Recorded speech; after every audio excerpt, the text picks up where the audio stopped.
Hello friends, welcome to our channel trade master educator. स्वागत है आपका अपने चैनल पे फिर से एक नए लर्निंग वीडियो के साथ। फ्रेंड्स, आज के इस वीडियो में हम बात करने वाले हैं सपोर्ट और रेजिस्टेंस के बारे में। तो basically how to draw the support and resistance ये बहुत लोगों को पता है, बट जो मेन कंटेंट है या मेन प्रॉब्लम है that is how to trade the support and resistance. तो basically in this video we are going to explain कि सपोर्ट और रेजिस्टेंस को कैसे ट्रेड किया जाए। जब भी सपोर्ट और रेजिस्टेंस के बारे में हम बात करते हैं तो कुछ चीज़ें हमें पता होनी चाहिए। एक पहला कि जब भी सपोर्ट ब्रेक होता है तो बाद में वो रेजिस्टेंस का काम करता है, और जब रेजिस्टेंस ब्रेक होता है तो वो सपोर्ट का काम करेगा। ये मैक्सिमम लोगों को जो भी ट्रेड करते हैं उनको पता ही है। अब यहाँ पे क्या होता है ना, बहुत बार हम लोग जो सपोर्ट और रेजिस्टेंस की लाइन लेवल ड्रॉ करते हैं या लाइन ड्रॉ करते हैं तो बहुत लोगों से सिंगल लाइन ड्रॉ करते हैं। अब कभी कभार वो सिंगल लाइन हो सकती है, बट मैक्सिमम टाइम आप देखोगे तो वो एक सिंगल लाइन या पर्टिकुलर प्राइस नहीं होती, क्योंकि एक सिंगल लाइन एक पर्टिकुलर प्राइस को रिप्रेजेंट करेगी। ठीक है, वो एक पर्टिकुलर एरिया रहेगा। अब मान लो कि हम जो चार्ट देखते हैं वो कैंडल स्टिक का दिखते हैं, तो वहाँ विक्स होती है। तो पिछला जो चार्ट बना हुआ है तो वहाँ पे आप देखोगे तो एक लेवल नहीं होगी, तो बल्कि एक पर्टिकुलर एरिया होगा। वो एरिया निफ्टी के अगर आप एग्जांपल कंसिडर करोगे तो 5 पॉइंट का रह सकता है या 10 पॉइंट का रह सकता है, या it can also be 15 points. तो आपको देखना है पीछे जाके चार्ट में कि क्या पैटर्न बना हुआ है, उस तरह से आप उस एरिया को सिलेक्ट कर सकते हो। तो मैक्सिमम लोग इस वजह से भी फंस जाते हैं कि वो एक लेवल कंसिडर करते हैं, जैसे ब्रेकआउट होता है उस लेवल के ऊपर एंट्री कर लेते हैं। So it's very wrong. तो आपको समझना है कि वो एक पर्टिकुलर, अब यहाँ पे हम लोगों को एक चीज़ पता है कि मान लो कि एक रेड लाइन जो है वो रेजिस्टेंस है। अब यहाँ से एक स्टॉक या इंडेक्स जो भी है, हम इसे स्क्रिप्ट कहेंगे, तो स्क्रिप्ट यहाँ से यहाँ तक आया और फिर यहाँ से रेजिस्टेंस लेने लगा।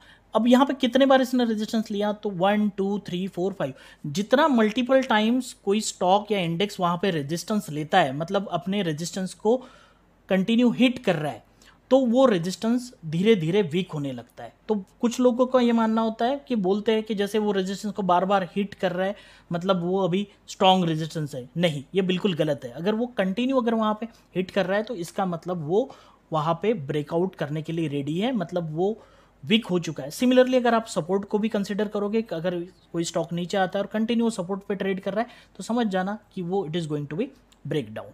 तो ये एक पॉइंट आपको बहुत अच्छे से याद रखना है। अगर मार्केट की कंडीशन हम समझे, मार्केट में 3 लोग होते हैं जो पार्टिसिपेट करने वाले, जितने लोग होते हैं वो कौन होते हैं। एक तो बायर रहेगा जिसने स्टॉक में पहले से एंट्री करके रखी है, और एक सेलर रहेंगे जो सेल करके बैठे हैं। ठीक है, और तीसरे जो होता है that is called as audience. तो ऑडियंस जनरली क्या करती है, वो देखती है, कंटिन्यू मार्केट को वॉच करती है और एक पर्टिकुलर प्राइस के लेवल पे आने का वेट करती है। तो वो सोचते हैं कि मान लो कि यहाँ पे जैसे 948 पे है, अगर ये स्टॉक 948 पे आएगा और अभी फिलहाल 938 पे चल रहा है, तो 948 पे आएगा और रेजिस्टेंस लिया तो मैं वहाँ पे सेल कर दूंगा, या कुछ लोग सोचेंगे इसको ब्रेक कर दिया तो मैं बाय कर लूंगा। तो सपोर्ट और रेजिस्टेंस पे जो कंडीशन बनती है उसको देखते हुए वो एज अ बायर और एज अ सेलर एंट्री कर देते हैं। ठीक है, तो ये जो बड़ा पार्ट है ऑडियंस, वो मार्केट को वॉच करता है और पर्टिकुलर प्राइस के लेवल पे ही एंट्री करता है। अब ये सारा जो खेल है ना, ये बड़े प्लेयर्स को पता होता है कि जितने भी मैक्सिमम ऑडियंस बैठी है वो कब एंट्री करेगी, वो इंपॉर्टेंट एरियाज में पर्टिकुलर स्टॉक या इंडेक्स आने के बाद एंट्री करने वाली है।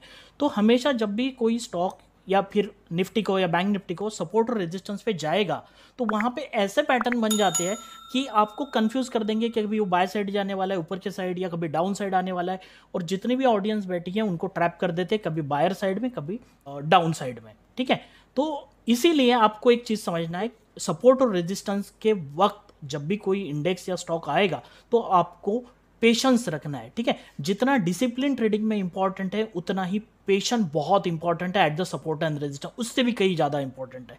अगर वहाँ पे आप पेशेंस नहीं रख पाओगे तो आप वहाँ पे ट्रैप होने के मैक्सिमम चांसेस है। और स्टॉप लॉस हंटिंग की जो बात की जाती है ना, जो रिटेलर का स्टॉप लॉस हंट होता है या हंटिंग की जाती है, वो सबसे ज़्यादा ईजी है करना सपोर्ट और रेजिस्टेंस के लेवल पे। ठीक है, तो आप पहले से क्लियर रहो, अगर रेजिस्टेंस पे कोई स्टॉक आ चुका है तो बी रेडी कि वहाँ पे टाइम पास होने वाला है। 10-15 मिनट, आधा घंटा, पौन घंटा, 1 घंटा, जो भी टाइम फ्रेम है वो बहुत टाइम पास करने वाला है। वहाँ बहुत जल्दबाजी में कोई एंट्री नहीं करनी है। तो मैं आपको जो पैटर्न बताने वाला हूँ वो पैटर्न आप देखो, और उस तरह से अगर कोई एंट्री मिलती है तो आप करो, उससे आपके मैक्सिमम चांसेस है कि आपको टारगेट मिलेगा और आपका स्टॉप लॉस बिल्कुल हिट नहीं होगा। तो ये आपको पैटर्न आसानी से, अगर ये वीडियो आप पूरा देख लेते हो तो आप आसानी से ढूंढ भी पाओगे। मैं आपको प्रैक्टिकली चार्ट पे जाके भी ये सारी चीज़ें समझाने वाला हूँ। तो फ्रेंड ध्यान से देखो कि एक पहला पैटर्न है कि जो नीचे से स्टॉक आता है, रेजिस्टेंस के बारे में बात कर रहे हैं, रेजिस्टेंस है और रेजिस्टेंस लेने लगता है। ठीक है, अब रेजिस्टेंस लेने के बाद होता क्या है एक्चुअली, यहाँ पे एक पर्टिकुलर, अब यहाँ पे कंसेप्ट समझो कि बायर नीचे से लेके आए और यहाँ पे सेलर ट्राई कर रहे हैं कि उसे नीचे लाने का, बट वो सक्सेस नहीं हो रहे और बायर्स कंटिन्यू इस पर्टिकुलर एरिया को होल्ड कर रहे हैं। ठीक है, अगर यहाँ पे ये स्टॉक होल्ड कर रहा है तो हम लोग बात करते हैं कि बेसिकली जो भी अगर स्टॉक है, stock is holding eight its upper level. ठीक है, अब अपर लेवल पे होल्ड कर रहा है मतलब आपको एक चीज समझनी है कि स्टॉक का जो पिछला क्लोजिंग है लास्ट डे का, वो यहाँ कहीं तो भी होगा या हाई कहीं तो भी यहाँ होगा, और इसके ऊपर जाके या फिर इस दिन पे भी ये स्टॉक इस डेज के हाई के आसपास होगा। ठीक है, तो हम लोग बात करते हैं कि stock is trading at its upper level, तो most likely it is going to breakout. तो ऐसे समय पे डाउन साइड का ट्रेड लेने के कोई मायने नहीं होते। अगर आप ब्रेकआउट होता है तो आप यहाँ पे ट्रेड लो, उसकी प्रोबेबिलिटी बहुत ज़्यादा बनती है कि आपको ट्रेड मिल जाएगा और अच्छा प्रॉफिट बनेगा। बट आप डाउन साइड के ट्रेड थोड़े से अवॉइड करना चाहिए। आपको यहाँ पैटर्न बनता है बाय साइड का जिसका मैक्सिमम प्रोबेबिलिटी या एफिशिएंसी है। अब दूसरा एक पैटर्न है, अब यहाँ पे क्या हो रहा है आपको चीज़ क्लियरली समझनी है। रेजिस्टेंस को जा रहा है, टच कर रहा है और नीचे के साइड में एक छोटा सा कुछ समय तक होल्ड कर रहा है, तो एक छोटा सा एक जोन बन रहा है। ठीक है, वैसे ही आप यहाँ पे देखो यहाँ तक आता है, इसको ब्रेकआउट कर देते, जहाँ मैक्सिमम रिटेलर ट्रैप होते हैं एंट्री कर देते, फिर ये नीचे आता है। ठीक है, फिर ये थोड़ा ऊपर जाएगा, फिर ये नीचे आएगा, फिर ऊपर जाएगा, इस तरह से ये मूवमेंट होती है। ठीक है, अब यहाँ पे आपको एक चीज़ समझनी है कि यहाँ रेजिस्टेंस के नीचे होल्ड किया, यहाँ पे क्या हो रहा है कि स्टॉक ने ब्रेकआउट तो कर दिया बट ऊपर के लेवल में होल्ड कर रहा है। ठीक है, हमेशा ये हॉरिजॉन्टली लाइन ही ऐसी नहीं हो, ये थोड़ी सी टिल्टेड भी हो सकती है, यहाँ पे भी टिल्टेड हो सकती है।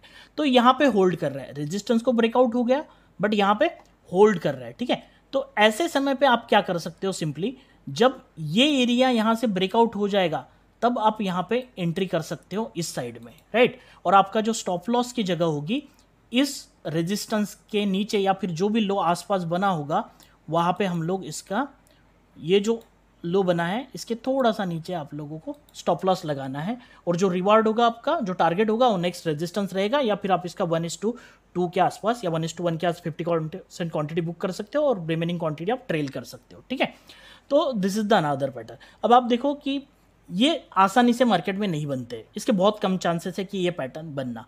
तो मैक्सिमम जो चांस होते हैं ना पैटर्न बनते इस तरह से, स्टॉक नीचे की तरफ से आता है, ब्रेकआउट कर देता है, फिर ब्रेक डाउन करता है, फिर ब्रेकआउट करता है, फिर इस तरह से कुछ तो भी पैटर्न बन जाते हैं।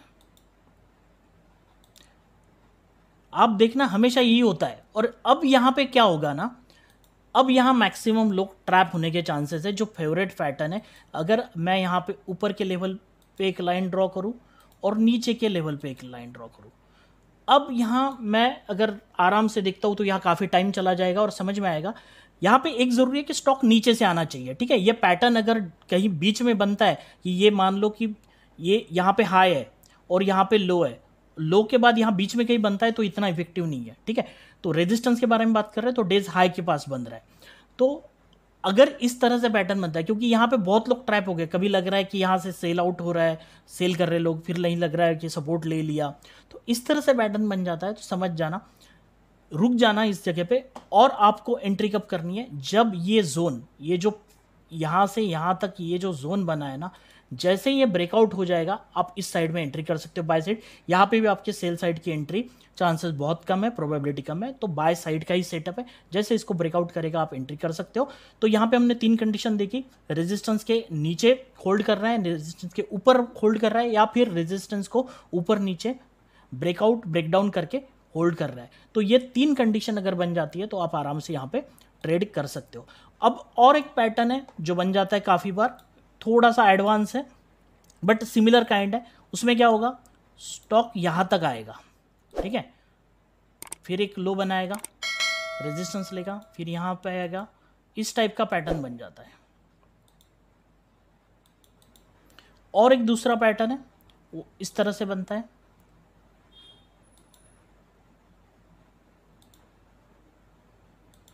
यहाँ से स्टॉक ऊपर आया, फिर एक लो बनाया, फिर ऊपर गया, रेजिस्टेंस लिया। अब यहाँ पे आप देखो ये जो लोज है ना, ये हायर लोज बन रहे हैं, हर लो पिछले लो से ऊपर है। तो अगर मैं यहाँ से एक ट्रेंड लाइन भी बना दूँ या फिर ये लोज कंसिडर करूँ तो मुझे दिख रहा है कि यहाँ हायर लोज बन रहे हैं। तो ऐसे इसमें क्या हो जाता है, ये मोस्ट फेवरेट पैटर्न है जो आपने ट्रेड करना चाहिए। कि अगर आप यहाँ पे एंट्री करते हो तो आपका जो स्टॉप लॉस होगा वो इसके नीचे रहेगा और आप यहाँ से टारगेट को अचीव कर सकते हो। अब यहाँ पे जो है ना मोस्ट इंटरेस्टिंग कि यहाँ बहुत लोग कंफ्यूज हो जाते हैं। यहाँ पे देखो ये क्या हो रहा है, जैसे ये असेंडिंग था ये डिसेंडिंग है, ठीक है, जिसे इसे असेंडिंग ट्रायंगल भी कहा जाता है, इसे डिसेंडिंग ट्रायंगल का।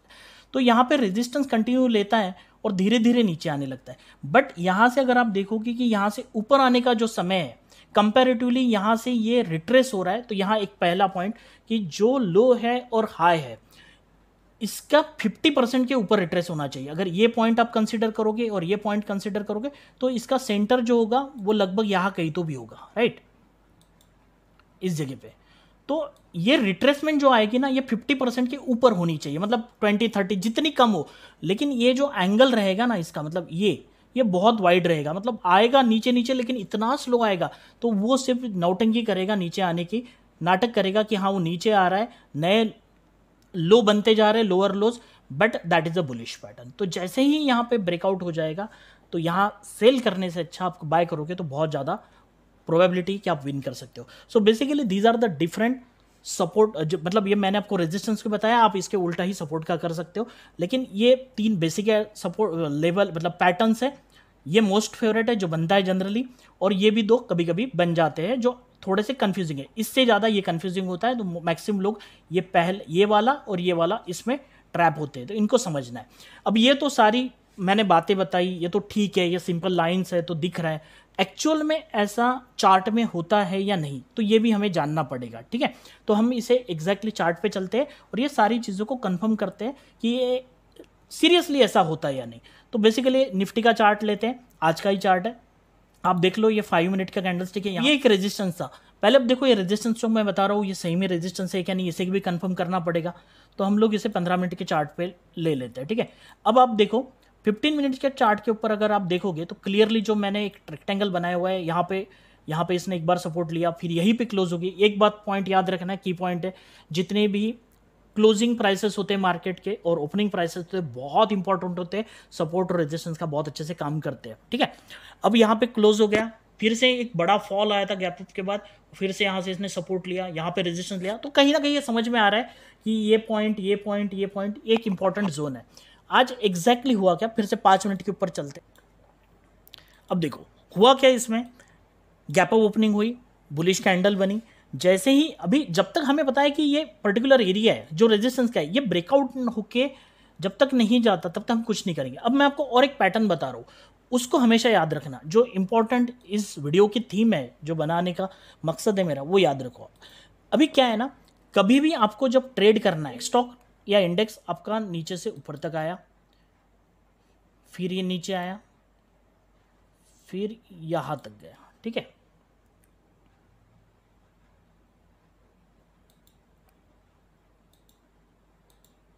ओके, तो बेसिकली अगर मैं यहाँ पे एक लाइन ड्रॉ करूँ तो ये रेजिस्टेंस है, ठीक है। तो स्टॉक यहाँ से नीचे आया, इस रेजिस्टेंस पे रेजिस्टेंस लिया, नीचे आया, फिर इसको ब्रेकआउट कर दिया। तो जनरली मैक्सिमम लोग यहाँ पे एंट्री कर लेते हैं, तो इसमें कभी भी एंट्री नहीं करना है। ये जितना ऊपर जाए जाने दो, हमें कोई लेना देना है, हमारा सेटअप बनेगा तो हम एंट्री करेंगे, ठीक है। तो जैसे ही ये ऊपर जाएगा और रुक के फिर से ये नीचे आएगा, तो basically this concept is called as retest. अगर ये फिर से यहाँ तक आता है तो ये रेजिस्टेंस था, अभी ये ब्रेकआउट हो गया तो ये सपोर्ट का काम करना चाहिए। तो जैसे ही हमें यहाँ पे इस पर्टिकुलर पॉइंट पे कोई एक बुलिश सिग्नल मिलेगा, यहाँ पे एक रेड कैंडल बन के नीचे आके यहाँ पे ग्रीन कैंडल बनने लगेगी, अब यहाँ पे हम एंट्री करेंगे। यहाँ कभी भी एंट्री करना मतलब 100% आप आपके स्टॉप लॉस को चैलेंज कर रहे हो और बड़े प्लेयर्स को भी चैलेंज कर रहे हो, ठीक है। तो कहीं ना कहीं आपको ऐसे एंट्री लेना है कि जिससे हम लोग बच पाए, ठीक है। तो यहाँ पे आपका स्टॉप लॉस सबसे प्राइमरी पॉइंट है, इंपॉर्टेंट पॉइंट है कि आपका स्टॉप लॉस बहुत छोटा हो जाएगा, वेरी स्मॉल स्टॉप लॉस, और आपके रिवॉर्ड बहुत बड़े हो गए, मतलब रिस्क रिवॉर्ड बहुत अच्छे से आप उसे मेंटेन कर सकते हो। एक वीडियो बनाया रिस्क रिवॉर्ड के ऊपर, बहुत अच्छा है, आप देख लेना उसे, ठीक है। अब मतलब उसमें इंपॉर्टेंस बताया मैंने कि 1:3, 1:4 जो रिस्क रिवॉर्ड रेशो होता है, या 1:1, इसका डिफरेंस क्या है। एक्यूरेसी मायने नहीं रखती, रिस्क रिवॉर्ड मायने रखता है, ठीक है, मतलब इंट्राडे ट्रेडिंग के लिए। अब यहाँ पे जैसे ही यहाँ पे एक बुलिश सिग्नल बनेगा ना, तो हम लोग एंट्री करेंगे, यहाँ पे छोटा सा स्टॉप लॉस इस रेड लाइन के नीचे लगा देंगे, या फिर कैंडल का जो लो होता है इसके नीचे स्टॉप लॉस लगा देंगे और यहाँ पे एंट्री करेंगे। यहाँ पे कोई ग्रीन कैंडल बनती है, अब यहाँ से ब्रेकआउट होने के बाद ये रिटेस्ट करने का जो समय होता है ना, वो जनरली आप देख सकते हो 10 से 25 मिनट या आधा घंटा इस समय, या 1 घंटा भी होता है। तो हमें यहाँ पे पेशेंस रखने हैं, जल्दबाजी बिल्कुल नहीं करनी है। आपको किसी ने मतलब आपके सर के ऊपर किसी ने गन नहीं रखी है कि आपको एंट्री करनी है ज़बरदस्ती। बहुत लोगों को क्या लगता है कि अगर ये यहीं से कंटिन्यू ऊपर चला गया और नीचे कभी आया ही नहीं तो जाने दो, अगर सेटअप नहीं बनता है तो एंट्री नहीं करेंगे। क्या जबरदस्ती तो नहीं है कि एंट्री, अगर नीचे आता है, रिटेस्ट करता है, एंट्री मिलती है, सेटअप बनता है तो एंट्री करेंगे। अगर लॉस नहीं करना है तो पेशेंस रखने पड़ेंगे, सेटअप को फॉलो करना पड़ेगा। ठीक है, सो ये इंपॉर्टेंट पॉइंट है। अब इसी पॉइंट को हम चार्ट पे जाके देखते हैं। ये तो ठीक है, थियरी बता दी सर आपने, ये सही में होता या नहीं, तो ठीक है। अभी जो कंटिन्यू 3-4 दिन हुए उसी समय को लेते हैं। ये रेजिस्टेंस था, 5 मिनट की कैंडल दी, ब्रेकआउट हो गया, नेक्स्ट कैंडल बनी, हमें कुछ नहीं करना है, नेक्स्ट कैंडल बनी, डोजी कैंडल बन गई, राइट। यहाँ पे देख सकते हो डोजी कैंडल बन गई, इंडिसिसिव, कोई लेना देना नहीं। कैंडल स्टिक के बाद फिर से एक कैंडल बनी, ये भी ना बुलिश है ना बियरिश है, ग्रीन कलर दिख रहा है, तो जाने दो। हमें कोई कैंडल स्टिक का वीडियो देखा तो आप लोग समझ जाओगे कि यहाँ कोई मायने नहीं है इस कैंडल के। जैसे ही रेड कैंडल बनी, हमें पता है अगर सपोर्ट लेगा यहाँ से, इस लेवल से, इस जोन से, तो हम एंट्री करेंगे, बट इसने ब्रेक डाउन कर दिया। अब छोड़ दो, अभी हमें सेल करना है कि इस चलती हुई कैंडल में, रनिंग कैंडल में, बिल्कुल नहीं, होने दो उसको क्लोज। फिर ये आएगा, ग्रीन बनेगा।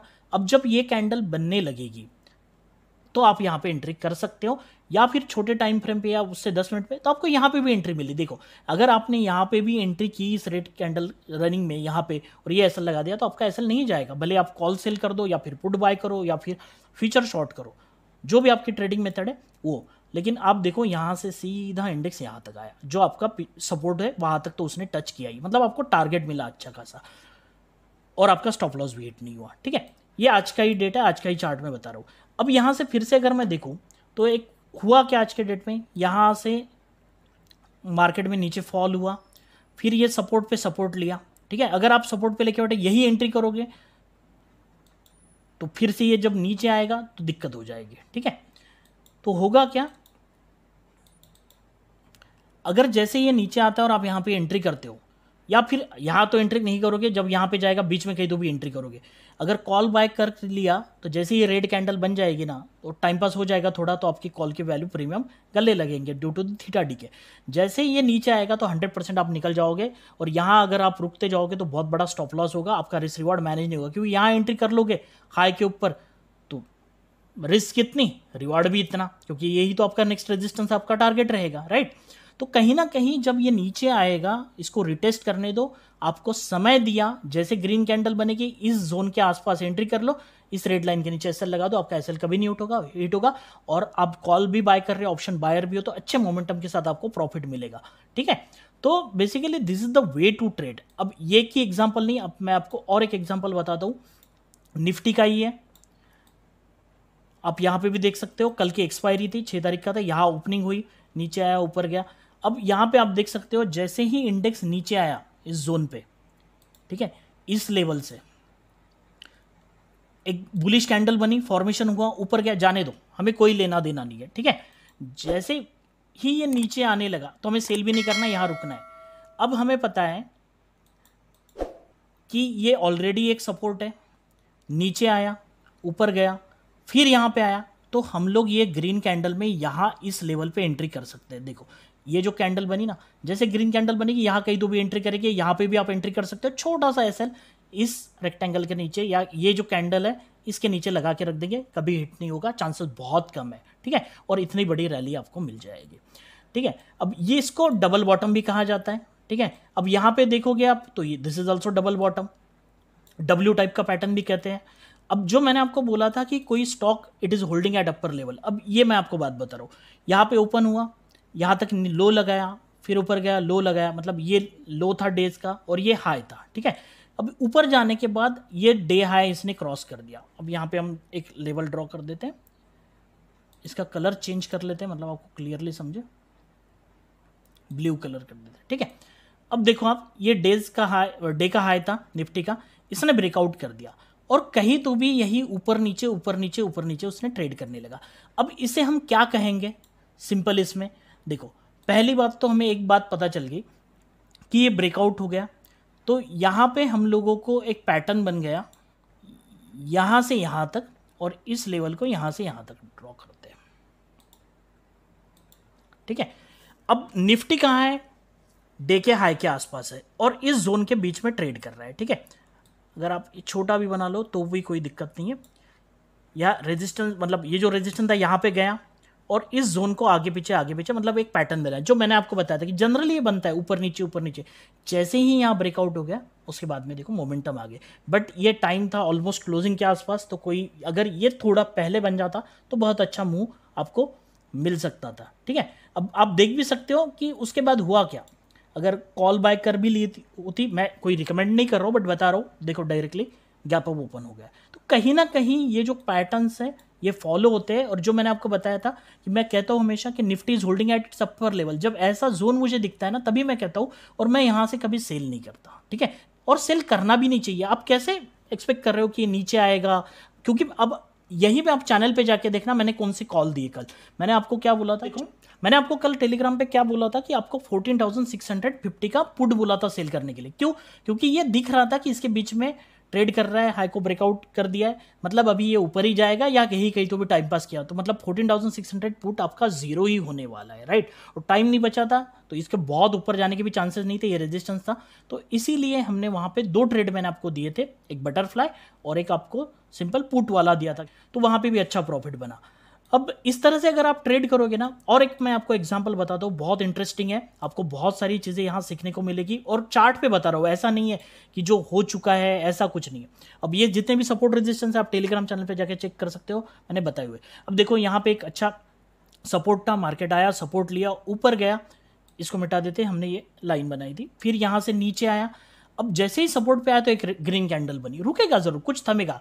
अच्छा, पैनिक था और रेड कैंडल बनी, जैसे रेड कैंडल बनी ना उसके बाद में हमें कुछ नहीं करना है, हमें वेट करना है। देखो ग्रीन कैंडल बनी, अब ये ग्रीन कैंडल बनेगी बिल्कुल और ऊपर भी आएगा, क्योंकि आपने जितने भी लोगों ने पुट बाय किए, पहले ये ग्रीन देखो लोअर लो बन रहा था, नीचे भी जा रहा था, बाद में ये ग्रीन बन गई, क्लोज यहीं पे हो गई। और देखो मतलब जितने भी लोगों ने पुट बाय किया उनके एसएल खाना है, उसी के लिए ये काम होता है। देखो ये ऊपर आया, फिर ये यहाँ से नीचे आके देखो कितनी बड़ी हुई, तो यहाँ एंट्री करके कोई मतलब नहीं है, आपका स्टॉप लॉस जाने के चांसेस बहुत ज़्यादा, और इतना बड़ा एसएल लगाओगे तो कोई मतलब नहीं है ट्रेडिंग करने में। ठीक है, तो जैसे ही आप यहाँ पे देखोगे कि यहाँ पे रेजिस्टेंस ले रहा है, एक कैंडल बन गया, आप यहाँ कहीं तो भी एंट्री कर दो, छोटा सा एसएल इसके ऊपर लगा दो, आपको बहुत बड़ा प्रॉफिट बनेगा। अब ऐसा तो नहीं है कि ये कौन सी डेट है, आप देख लो 4 में, अब ये बन चुका है इसीलिए आप बता रहे हो सर, तो मैं आपको टेलीग्राम चैनल पे लेके चलता हूँ। देखो ये 30 अप्रैल का चार्ट है, ठीक है, 1:50 के आसपास मैंने चार्ट भेजा था, ये सपोर्ट था, ये रेजिस्टेंस था, नीचे आया और सपोर्ट को इसने ब्रेक कर दिया और एक अच्छी खासी कैंडल बनी थी। फिर मैंने यहाँ पे लिखा था this green candle formation to hit the retailer stop loss, ये इसीलिए बना है कि आपके स्टॉप लॉस खाएंगे, और मुझे पूरी उम्मीद थी, जो मैंने आपको बताया ना, देखो यहाँ तक आना चाहिए, क्योंकि आपको यहाँ एंट्री नहीं करनी है। सपोर्ट पे आया, यहाँ पे 20 मिनट टाइम पास किया, फिर एक रेड कैंडल बनी और दूसरी भी रेड बनने लगी थी, बट बियरिश बन रही थी, बुलिश बन गई। बुलिश बनने के बाद यहाँ पे फिर से यहाँ तक आएगा, फिर नीचे जाएगा। अगर ये आपको पैटर्न पता है, देख लो कैसे हो गया, आप यहाँ पे देख सकते हो, उसी दिन का चार्ट है, ये रेड कैंडल थी, 3 ग्रीन कैंडल बनी, यहाँ तक टच हुआ और फिर देखो फर्दर मूवमेंट नीचे सपोर्ट की तरफ। ठीक है, सो अगर इस तरह से आप ट्रेड करोगे ना तो आपको कभी भी बहुत बड़े लॉस का सामना तो करना ही नहीं पड़ेगा, उससे भी अच्छा आपको बहुत सिंपली टारगेट मिलेंगे बहुत कम स्टॉप लॉस में।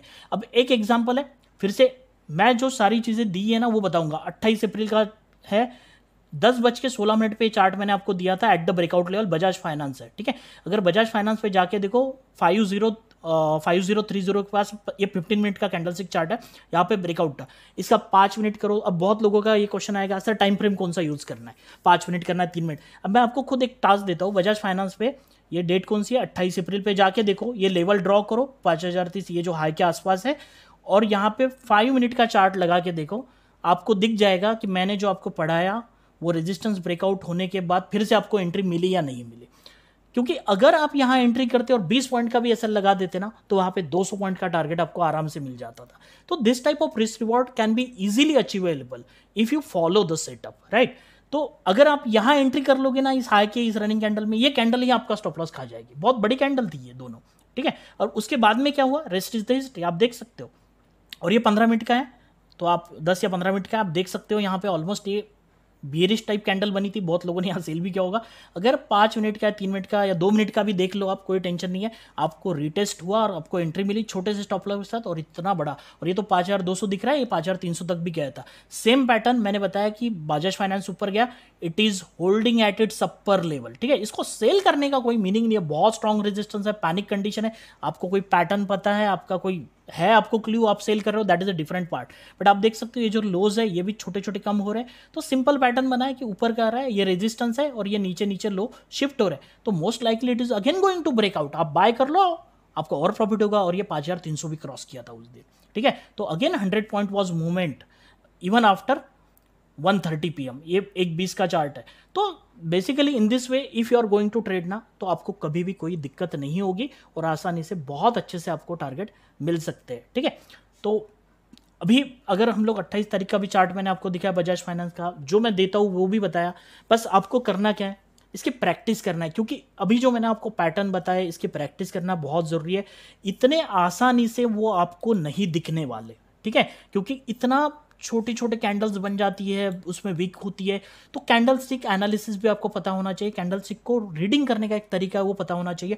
कैंडल स्टिक की बहुत सुंदर वीडियो मैंने बनाई हुई है, वो देखो आप पूरा। थोड़ा सा देखो, मेरे जो वीडियोस थोड़े से लॉन्ग होते हैं, बट जितना भी आप टाइम ध्यान से देखोगे ना, आपका टाइम कभी बर्बाद नहीं होने वाला।